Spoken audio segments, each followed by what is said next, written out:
estudio hemos tenido estos 3 domingos pasados. Es un tema realmente muy amplio, habría que estar días y días y días tocando lo que es el tema de Israel, pero lo estamos viendo de forma muy amplia, muy generalizada, y hemos estado concentrados en lo que es el día de Dios para Israel, ¿vale? De una manera exclusiva, de una manera enfocada. Hemos estado viendo a Israel. El tema de la iglesia, etcétera, es otro y bueno y necesario dedicarse a ello también, pero estamos viendo a Israel. Y hemos estado viendo que ese día es un día enorme, un día muy grande, un día milenario. Y en ese día Dios extiende, de acuerdo a Isaías capítulo 65, Dios extiende sus manos todo ese día. Entonces hemos visto que dentro de ese día histórico, de ese día general, hemos visto que hay un día apartado que son unos cuantos años, el día de la visitación que veíamos el domingo pasado, prácticamente desde la primera venida de Cristo hasta que Él culmina su obra de la cruz y Él resucita de todos los muertos, después asciende a los cielos, el día de la visitación, ¿vale? Pero una vez que el Señor parte a la diestra de su Padre ahí en los cielos, ¿qué ocurre? Pues lo vemos en la palabra del Señor, vemos en el libro de los Hechos que el grupo de creyentes en el Señor Jesús reciben la promesa en sus vidas de forma personal. El Espíritu Santo de la promesa viene a sus vidas y comienzan a salir a las calles, comienzan a dar el Evangelio, comienzan a compartir con su pueblo, porque eran todos judíos, comienzan a compartir con los suyos ahí en Jerusalén de lo que significó la venida del Mesías, su obra en la cruz, su resurrección, su glorificación, y predica el apóstol Pedro en Jerusalén, y la iglesia comienza a caminar. Se añaden ese día mismo de la predicación unos 3.000 judíos, y después más adelante 5.000, y ahí van añadiéndose a la iglesia judíos en una primera instancia, y empieza la iglesia a crecer, y es una tremenda bendición lo que está ocurriendo, tremenda bendición.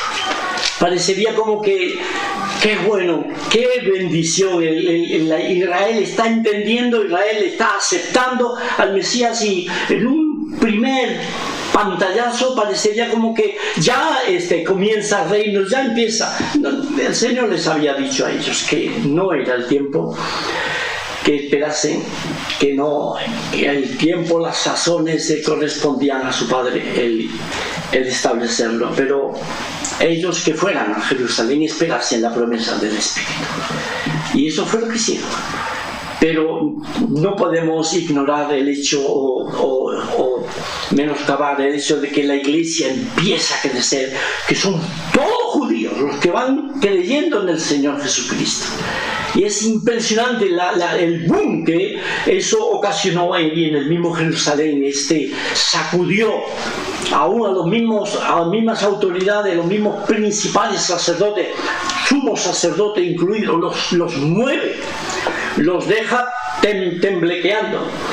Pero vemos un pasaje ahí en el libro de los Hechos que podría ser que resume lo que estamos viendo en un primer término, que resumiría de una manera muy resumida, permitidme la redundancia. En el capítulo 6, versículo 7 dice la palabra del Señor: y crecía la palabra del Señor, y el número de los discípulos se multiplicaba grandemente en Jerusalén. También muchos de los sacerdotes obedecían a la fe. Este es un botón de muestra para que veamos cómo estaba Israel, de forma muy concreta Jerusalén, en aquel momento, en aquel tiempo.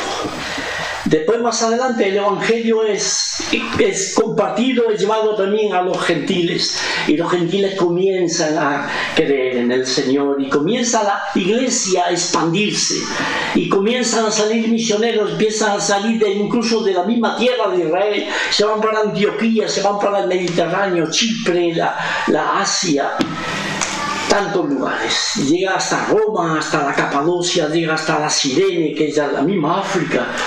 El Evangelio se expande, se va expandiendo por el Mediterráneo. ¿Qué pasa con Israel? Pues conforme se va predicando, conforme se va compartiendo, vemos prácticamente a lo largo del libro de los Hechos, vemos como hay siempre, es como un denominador común, como hay judíos que se resisten a escuchar el Evangelio, o si lo escuchan, a creerlo de corazón. Y lo vemos en una vez, en otra vez, en otra vez, y lo vemos como algo continuo, regular, dentro del libro de los Hechos, con la predicación de Pedro, con la predicación de Pablo, con la predicación de Bernabé, con otros hermanos dando el mensaje. Entonces, poco a poco vemos como un distanciamiento de la parte judía. Hay quienes creen, hay algunos que creen, hay algunos que reciben el Evangelio y lo aceptan, y creen en Jesús como el Mesías. Pero poco a poco vemos cómo se van echando para atrás, unos, otros, en un lugar, en otro lugar. De manera que encontramos que llegamos al punto en el que, tal como el Señor Jesús había profetizado en cuanto a la destrucción del templo, llega el año 70, la iglesia había crecido en manera hermosa, como hemos dicho. Había muchos judíos que habían creído en el Señor, pero la mayoría del pueblo todavía no había creído. Si bien el número de judíos que creyeron fue un gran número, pero comparado con lo que es la cantidad del pueblo, era una minoría prácticamente. ¿Qué pasó con esos judíos? Llegamos a la destrucción del templo, llegamos a Roma deshaciendo prácticamente Jerusalén y el templo destruido. Israel se queda sin aquellas cosas que en ellos estaban poniendo su confianza y en donde se apoyaron, al extremo. El templo era el centro, el corazón de lo que es la vida judía, y eso se les viene abajo, se quedan sin nada. Y no habiendo templo, todo el orden sacerdotal, todo el orden de sacrificio, todo se viene abajo. Y se quedan colgando como de un hilo. No saben qué hacer, se quedan estupefactos, no tienen qué hacer, no tienen ni idea para dónde tirar. Pero cuando llegan a sufrir esta pérdida, para ellos fue lo máximo. Y quedaron colgados, no sabían qué hacer. Y tenemos que meternos en el corazón de ellos, en la mente de ellos, para entender lo que tuvieron que pasar, lo que tuvieron que sufrir. Había un hombre, destacado judío entre ellos, un tal Yohanan ben Zakkai, que tenía mucho liderazgo, y él incluso estuvo como un factor reconciliador y de conversador para tratar de traer paz entre Roma y entre la parte judía, y no pudo ser al final. Entonces, una vez que Roma destruye Jerusalén, el templo destruido, entonces este hombre tuvo en alguna manera una cierta benevolencia de parte de Tito, el general romano, y le permitió vivir, le permitió ir donde quisiera. Él se establece en Yafne, deja Jerusalén y se va a Yafne, una población que estaba entre Asdod, que eran antiguas poblaciones filisteas, lo que hoy es Gaza, y entre Asdod y lo que hoy es Tel Aviv o Jafo o Jope, hay una población en medio que se llama Jafne o Jamnia en nuestro castellano, y él se fue a vivir allí, pero con él fue para tratar de salvar en lo que pudiera lo que es el judaísmo, la vida judía, todo lo que tuviera que ver con el judaísmo, la Torá, todo, y lo concentró ahí en esa población. Desgraciadamente pasaron los años y pues se fueron excluyendo, se fueron ellos mismos haciéndose como un gueto, como un aislamiento de parte de los gentiles, por supuesto, pero de manera muy particular con los mesiánicos judíos que creyeron en Jesús. Los judíos mesiánicos, una vez que está todo destruido, muchos de ellos, recordándose de las palabras del Señor, de cuando vieran Jerusalén sitiada, huyeran, se fueran a los montes, se fueran por ahí. Muchos de ellos lo hicieron, familias judías cristianas se fueron y se instalaron en poblaciones de alrededor y no sufrieron el desastre. Pero ellos mismos, sabiendo que estaban en Yavne, este grupo judío tratando de salvar el judaísmo, iban y tenían contacto con ellos para tratar de hablarles de Jesús, el Mesías, y se resistieron. Entonces vemos esa cerrazón. Israel como pueblo, no hablamos ahora de los judíos creyentes, pero el Israel como pueblo, en incredulidad se va apartando y se va como distanciando, yéndose ellos mismos, distanciándose de la verdad, ¿no? De la verdad de su Mesías, de los mismos creyentes en el Señor Jesús, mesiánicos.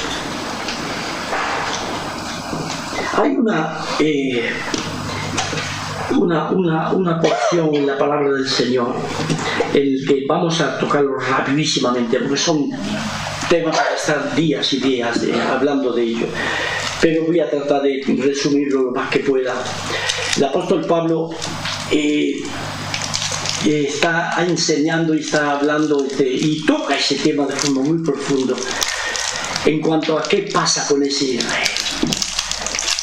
Hay un día después para Israel. Dentro de ese día milenario hay un día de visitación, pero después va a venir ese día después.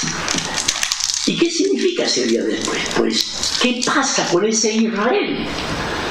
Que queda aislado y queda distanciado de la verdad, queda distanciado de la visita de su Mesías, no conoció el tiempo de su visitación, como veíamos el domingo pasado, y queda ahí aparte, como fuera de la orilla, fuera de la playa, mar adentro, distanciado. En Romanos, el apóstol Pablo, bendito sea el Señor, que le inspiró para escribir esa epístola, pero de forma muy general el apóstol les comparto, ¿no? Él mira todo lo que es toda la humanidad, tanto unos como otros, y los pone a todos bajo pecado. Todos somos pecadores, no hay justo ni a uno, todos, y todos necesitados de justificación delante de Dios. Pero la justificación que viene de Dios es la justicia de Dios por medio de la fe en el Señor Jesucristo. Y todo aquel que cree en Él, sea judío o sea griego, no importa de qué pueblo venga, todo el que cree en el Señor es salvado, es justificado, y es redimido, y es santificado, y es glorificado, y va en un crescendo ahí en la epístola del apóstol, llevando para arriba las bendiciones, las misericordias de Dios con respecto a los pecadores que han creído en el Señor Jesús. Y ahí están los judíos también, pero no Israel todavía en el sentido como pueblo. Quiero decir, el trato de Israel, ese Israel que ha quedado aislado, ese es tema de los capítulos 9, 10, 11 de Romanos. El apóstol Pablo llega a un momento en el cual escribe y llegando a ese cenito, a ese clímax en el que encontramos a los redimidos del Señor, con ese panorama tan precioso, perfecto. Capítulo 8, versículo 35, dice: ¿quién nos separará del amor de Cristo? Tribulación o angustia o persecución, etcétera, etcétera. Llegamos al versículo 38, por lo cual estoy seguro de que ni la muerte, ni la vida, ni ángeles, ni principados, ni potestades, ni lo presente, ni lo porvenir, ni lo alto, ni lo profundo, ni ninguna otra cosa creada nos podrá separar del amor de Dios, que es en Cristo Jesús, Señor nuestro. Llega al clímax. Los que hemos sido redimidos por el Señor, salvados por el Señor, nada ni nadie nos podrá separar de Él. Pero llega el capítulo 9, que no hay capítulos en la Escritura, porque sigue hablando Pablo. Y viene a ser como que él tiene presente en su corazón, en su alma, en la realidad de ese Israel del día después. ¿Qué pasa con ese Israel? Y dice: verdad digo en Cristo, no miento, y mi conciencia me da testimonio en el Espíritu Santo, que tengo gran tristeza y continuo dolor en mi corazón, porque deseara yo mismo ser anatema, separado de Cristo. Separado de Cristo. Nada ni nadie nos podrá separar del amor de Dios, del amor de Cristo. Pero él mismo decía: yo deseara ser separado de Cristo, anatema. Pablo, pero ¿cómo dices eso? Dice: por amor a mis hermanos, los que son mis parientes según la carne, en el mismo espíritu de Cristo, quien se dio a sí mismo por amor a su pueblo. El apóstol está en la misma sintonía. Tiene un corazón que ama a su pueblo, ama a los suyos. Pero daos cuenta de que está hablando de sus parientes según la carne, sus hermanos. Luego hay otros lugares en el mismo contexto que Pablo habla a sus hermanos en Cristo. Pero en esta ocasión es sus hermanos según la carne, sus parientes. No son salvos todavía. Es ese Israel que ha quedado ahí aislado. ¿Qué pasa con ellos? Pablo está preocupado, muy preocupado. Muy preocupado. ¿Qué pasa con ellos? ¿Qué pasa con ese Israel? Los judíos que iban siendo salvos eran incorporados a Cristo, formaban parte de la iglesia, y eso es otra cosa, eso ya es otra cosa. Pero ¿qué con el otro Israel? Pues encontramos capítulo 9, lo que tenemos delante es el hecho de que ellos, y lo deja bien de manifiesto, Israel es un pueblo elegido, es un pueblo que ha sido elegido por Dios. No es un pueblo que se ha ganado a pulso con sus méritos su lugar dentro de los planes de Dios, sino que es un pueblo elegido. Ya en el mismo pasaje se habla de esos dos niños que están dentro del vientre de Rebeca, como dice versículo 10. Y no solo esto, sino también cuando Rebeca concibió de uno de Isaac nuestro padre, porque no habían nacido aún, ni habían hecho aún ni bien ni mal, para que el propósito de Dios conforme a la elección permaneciese, no por las obras, sino por el que llama. Se le dijo: el mayor servirá al menor, como está escrito: a Jacob amé, más a Esaú aborrecí. Entonces el asunto acá no tiene que ver con la salvación personal de alguien y la elección de alguien para la salvación. Tiene que ver con el pueblo de Israel, que Dios quiso elegir, quiso apartarlo para sus propósitos, y ya lo prometió y lo dijo dentro del vientre de Rebeca, de la mamá de los dos niños. Dos pueblos hay en tu seno. No dice 2 niños, dice 2 pueblos hay en tu seno. Y él escoge uno. Claramente en Malaquías dice que escogió a Jacob y aborrecía a Esaú. El Señor lo quiso hacer de esta manera, de esta forma lo quiso hacer. Dentro de su privilegio, dentro de todo el abanico de bendiciones que Dios puso delante de ese pueblo para que él pudiera caminar en los caminos de Dios y pudiera glorificar al Señor, andar en obediencia. Desgraciadamente ese pueblo se apartó. El Señor vino a buscar fruto de su pueblo en su día de la visitación. Y él dice que pondría o traería a otros que dieran el fruto correspondiente. Capítulo 9, terminando, dice a los cuales, versículo 24, a los cuales también ha llamado, esto es a nosotros, no solo de los judíos, sino también de los gentiles. Como también en Oseas dice, llamaré pueblo mío al que no era mi pueblo, y a la no amada, amada. Y en el lugar donde se les dijo, vosotros no sois pueblo mío, allí serán llamados hijos del Dios viviente. Por un lado, Israel, tomado en misericordia una vez que pasa el tiempo, eso lo vamos a ver en el capítulo 11, pero por otro lado, es tomado también otro pueblo que no era pueblo, no estaba considerado como pueblo apartado o elegido. Cuando llegamos al capítulo 10 de Romanos, otra vez, hermanos, ciertamente aquí está hablando a los hermanos de Roma, hermanos en Cristo. Ciertamente el anhelo de mi corazón, mi oración a Dios por Israel es el otro, es para salvación. Ellos tienen celo de Dios, pero no conforme a conocimiento.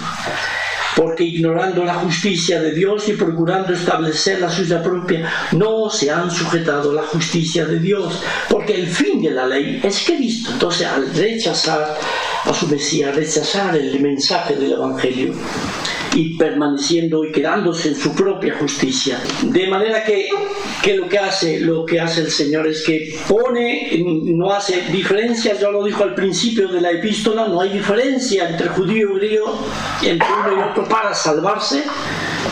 Entonces repite nuevamente, no hay diferencia, versículo 6, porque pero la justicia que es por la fe dice así, no digas en tu corazón quién subirá al cielo, esto es para traer abajo a Cristo.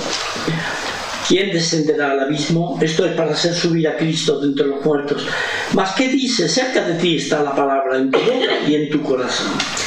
Esta es la palabra de fe que predicamos, que si confesares con tu boca que Jesús es el Señor y que leyeres en tu corazón que Dios le levantó de los muertos, serás salvo.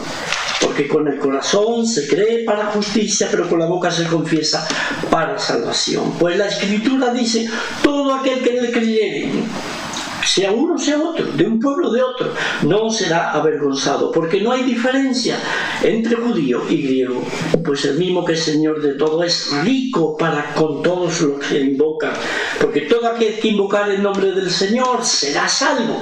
Entonces no hay diferencia entre uno y otro. Y esto fue lo que pasó. Los gentiles fueron traídos al Evangelio, fueron invitados a creer al Señor Jesucristo. Hubo respuesta, fueron creciendo. La iglesia fue creciendo ya y prácticamente fue mayoría procedente de la parte gentil y minoría de la parte judía. Todo lo contrario de al principio en Jerusalén. De hecho, esto causó fue como un chocante, fue como un aguijón. ¿Por qué? Pues porque ellos creían que tenían la exclusividad de Dios para ellos y que los judíos no estaban. Sin embargo, estaba profetizado, había textos y textos que el Señor da a entender claramente que el pueblo gentil, las naciones recibirían también de la bendición de la salvación. Pero ellos cayeron en esa exclusividad y de hecho se enojaron. Uno de los motivos, se puede decir el más importante, por el que Pablo es hecho prisionero en Jerusalén y llevado ante los romanos, etcétera, y querían matarlo, era porque predicaba a los gentiles para que creyeran en Jesús, el Mesías. Es el plan de Dios. Y llegamos al capítulo 11 y sigue la pregunta, y otra vez Pablo pregunta, pues ¿ha desechado Dios a su pueblo? Porque prácticamente lo último del capítulo 10 es la palabra, sale por todos lados. Como dice el Salmo 19, la palabra sale para todos lados, es como el sol cuando se levanta como poderoso gigante y va recorriendo la tierra. La palabra va para un lado, va para otro. Y los gentiles creen y van creyendo en el Señor. En versículo 20 dice, 19, también digo, ¿no ha conocido esto Israel?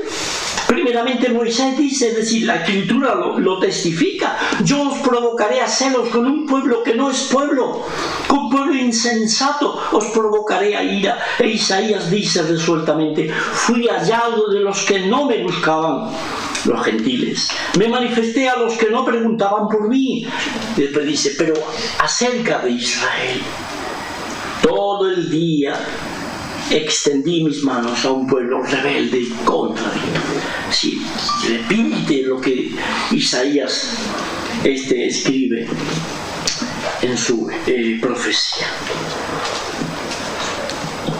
¿Qué pasa con Israel? Se le ha dado todos los privilegios, todas las oportunidades. Había un escritor famoso aquí en España de tiempo para atrás, creo que ya está con el Señor. No sé, quizá alguno de vosotros lo conociste, José Grau, o lo habéis leído de él. Bueno, él decía, yo creo, y lo creía a pie juntillas, yo creo que Israel dejó de existir desde la destrucción del templo. Ya no más Israel. Y estaba convencido que era así, y creía que era así, pero eso no es lo que enseña la Escritura. Pero llegamos al capítulo 11, que vuelvo a decir, no hay capítulos en la Escritura, sigue el argumento, sigue el pensamiento. 9, 10, 11 tiene la misma unidad de pensamiento y unido con todos los romanos. No podemos aislar estos capítulos del resto de Romanos. Por eso, a veces los capítulos nos enredan más que nos ayudan. Digo pues, es la pregunta entonces, ¿ha desechado Dios a su pueblo? En ninguna manera, porque también yo soy israelita, de la descendencia de Abraham, de la tribu de Benjamín. No ha desechado Dios a su pueblo, al cual desde antes conoció. Y va explicando todo el capítulo 11. Hermanos,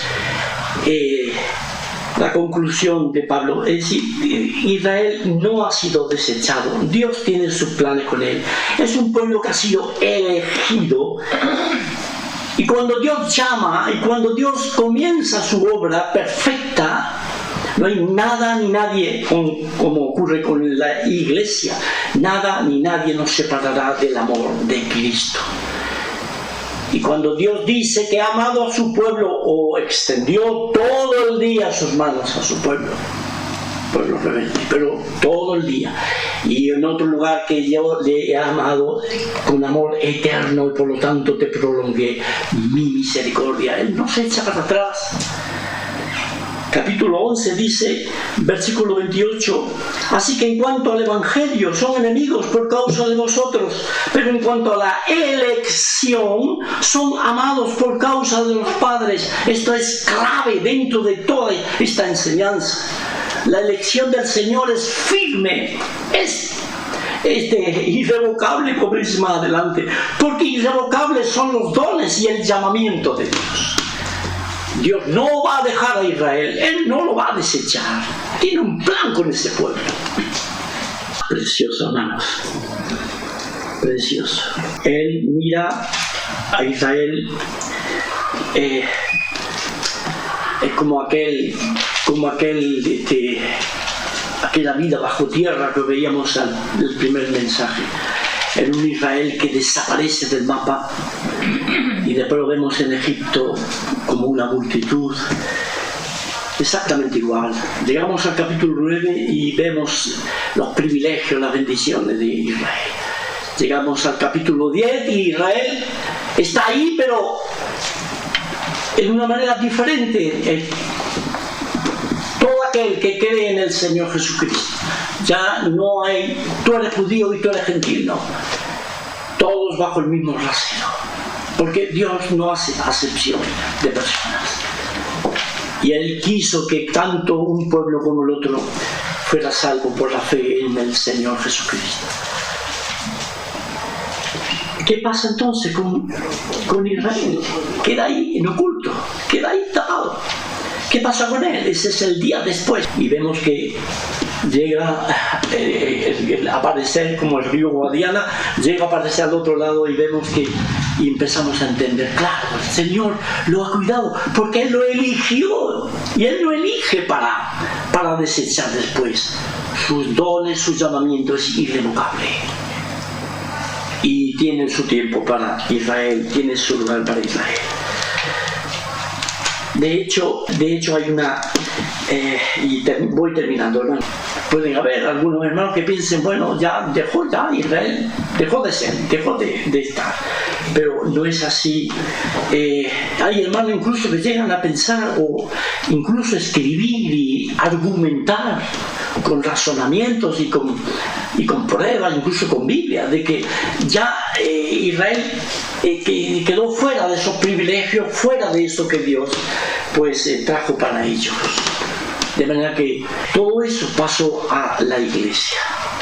Lo que se llama la doctrina o la postura del reemplazo. Todo lo que pertenece a Israel, como un botín, pasa a la iglesia. Pero no es así. No es así. Cuando vamos al capítulo 9 y Pablo está hablando de ese Israel que Dios elige, en el contexto mismo habla de sus hermanos que son mis parientes según la carne, y después dice que son mis parientes, es una realidad. No serán o eran mis parientes, porque ahora yo ya soy cristiano. Son mis parientes según la carne. Él seguía siendo judío, junto con el pueblo de Israel, que son israelitas, no eran israelitas, que son, de los cuales son la adopción, la gloria, es decir, son la gloria y son el pacto y son la promulgación de la ley y son el culto y son las promesas y el mismo Cristo saliendo del mismo pueblo de Israel. Es de ellos, en el sentido de que la salvación viene de los judíos. Quiere decir que en ningún momento encontramos en las Escrituras que Dios le dice a Israel: dejáis de tener el privilegio de las promesas, los pactos, todo, ya no os pertenece a vosotros, es ahora de mi iglesia. No lo dice en ninguna parte. Va a mirar en las Escrituras y no lo vas a hallar. De manera que hay que tener cuidado con ello, mucho cuidado. Israel sigue con todo esto sobre ellos, y digo sobre ellos porque es una tremenda responsabilidad. Así que encontramos esto, a los que pertenecen al gentilicio, los que pertenecen a la parte gentil, se les insta, se les exhorta en alguna manera, o se les habla muy fuerte en relación a la actitud o al corazón o al espíritu que puedan tener con el pueblo de Israel, teniendo un espíritu incorrecto y una actitud mala, ¿no? En el versículo 18 dice: no te jactes contra las ramas. Y si te jactas, sabe que no sustentas tú a la raíz, sino la raíz a ti. Versículo 20 dice al final: no te ensoberbezcas, sino teme. Porque si Dios no perdonó a las ramas naturales, a ti tampoco te perdonará. Y versículo 25 dice: porque no quiero, hermanos, que ignoréis este misterio, para que no seáis arrogantes en cuanto a vosotros mismos. No podemos excusarles, no podemos tapujear, no podemos justificar el camino que toma, porque con respecto a su Mesías, Jesús, para ellos no existe, no, es un traidor, pero no podemos tener una actitud contraria a lo que la Escritura nos llama a tener, ¿no? Israel está en los planes de Dios. Dios va a seguir tratando con su pueblo. No ha terminado todavía. Llegará un momento en el cual la iglesia del Señor, compuesta de judíos y gentiles, de ese trasfondo de pueblo, y unos ya con el Señor y en Cristo, ni judíos ni gentiles, en Cristo. Pero llegará un momento en que la iglesia seremos arrebatados y iremos con el Señor, y el Señor pues seguirá extendiendo sus manos con Israel. En estos momentos y durante casi 2000 años el Señor ha extendido sus manos hacia Israel, primero para que puedan creer y se vengan a Él de corazón y se incorporen a la iglesia de Cristo. Pero por otro lado, a ese Israel que permanece en incredulidad, Dios soberanamente, amorosamente, cuidando de ese pueblo, preservándolo, porque todavía tiene planes con ellos. Dice el versículo 25 al final, donde hemos leído que ha acontecido a Israel endurecimiento en parte, y a veces esas expresiones se nos escapan o las pasamos por alto. Es que son muy duros, es que son muy duros, pero ha habido judíos que han creído en el Señor. Y a mí cada vez que algún hermano me ha venido, ¡oh, qué duros que son los judíos!, ¿verdad? Yo siempre digo lo mismo. No depende de judíos o gentiles, depende del corazón. Hay gentiles duros también. Yo he estado sirviendo al Señor entre gentiles y entre judíos, y es el mismo fenómeno, es la misma actitud, es el mismo comportamiento, son los mismos corazones. Por eso añade acá endurecimiento en parte. Primero porque hay judíos que van creyendo en el Señor, poquitos, comparado con lo que es la totalidad del pueblo, pero creen en el Señor. Y endurecimiento en parte, pues porque va a haber un momento en el cual, como dice aquí, hasta que haya entrado la plenitud de los gentiles. Es decir, hay un tiempo en el que van a responder en una manera tremenda, en una manera global. La plenitud de los gentiles, ya la iglesia culminada, ya completada, ya el Señor nos lleva con Él, y los gentiles que se habían de salvar se salvan, y ya el cuerpo de Cristo queda al entero, queda ya intacto, completo, y el Señor nos lleva. Cuando se entra en esa plenitud, entonces después encontramos lo que respecta a Israel como pueblo aparte de la iglesia. Y luego todo Israel será salvo, como está escrito: vendrá de Sión el libertador, que apartará de Jacob la impiedad, y este será mi pacto con ellos, cuando yo quite sus pecados. Así que, hermanos, qué bueno que podemos ir a la Escritura y ver con respecto a ese día después. Si no tenemos en cuenta todos esos aspectos, todos esos detalles, nos podemos quedar en el año 70 de esta era, de la era de la gracia, y quedar allí como que ahí se truncó todo y se acabó todo para Israel. De hecho, dejó de existir. Pero no es así. Israel siguió,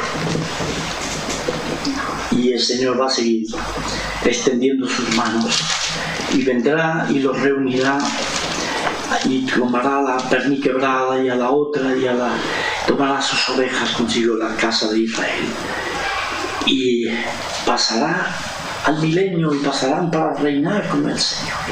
Pasarán, estarán como cabeza y ya no cola, y pasarán a ser un reino, a formar parte del reino del Señor, y serán cabezas de naciones en el milenio. Así que, hermanos, ante todas estas cosas, quizás a ti te pueda parecer tan lejano, tan extraño, A lo mejor es posible que a lo mejor no conozcas ni a un judío, no le has dado la mano a un judío en tu vida y sepas cómo son, o tengas un montón de prejuicios o malentendidos, no lo sé, hermano, no lo sé. Pero de acuerdo como vamos viendo la palabra del Señor, el Señor eligió a ese pueblo Israel ya desde el vientre de Rebeca y no lo soltará. Bueno, de hecho, desde el vientre de Rebeca, de hecho, ya había promesas desde el mismo Abraham, ¿no?, en cuanto a su descendencia. Pero que el Señor nos ayude, hermano, a tener corazones entendidos, corazones amorosos, corazones que podamos no solamente ir captando estas verdades, estas realidades, sino aumentar, crecer un poquito más nuestro amor, nuestra atención hacia ese pueblo. Y nos conviene poner atención en esa higuera que ya están fructificando sus ramas, según yo puedo ver. Están ocurriendo cosas muy fuertes, muy grandes, y se están moviendo muchas cosas, y va a llegar un momento en que seremos sacados así de medio y el Señor seguirá tratando con Israel de una manera ya directa. 70 semanas, dice Daniel, y lo vais a ver en el estudio que tengáis próximamente. 70 semanas están determinadas no para la iglesia, sino para tu pueblo y tu santa ciudad, dice Daniel. Mejor dicho, a Daniel le dice. Es decir, el pueblo de Israel, la ciudad de Jerusalén. Falta una semana. Y esa semana es una semana exclusiva, de forma muy particular, con el trato de Dios para Israel. Semana tremenda, semana terrible. Pero hermanos, que Dios nos ayude a tener este entendimiento, orar por ellos, no ignorarlos, tenerlos presentes. Aunque nunca hayas conocido a uno en tu vida, pero orar por ellos y tenerlos en tu corazón. No solamente de forma individual, también como iglesia. Os animo, pastor, os animo a tener en cuenta la realidad de Israel, pensar en ellos y en fin, eso nos va a hacer también regocijarnos y alabar al Señor por las cosas preciosas que ha dicho y siga haciendo y haga. Que Dios bendiga, hermanos, muchísimas gracias por este tiempo tan especial que nos habéis dado.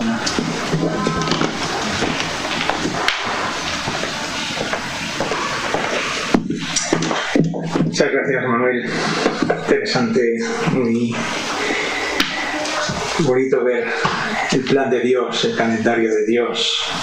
Y a lo mejor tú puedes estar aquí y decir, todo esto, ¿dónde estoy yo con todo esto, no?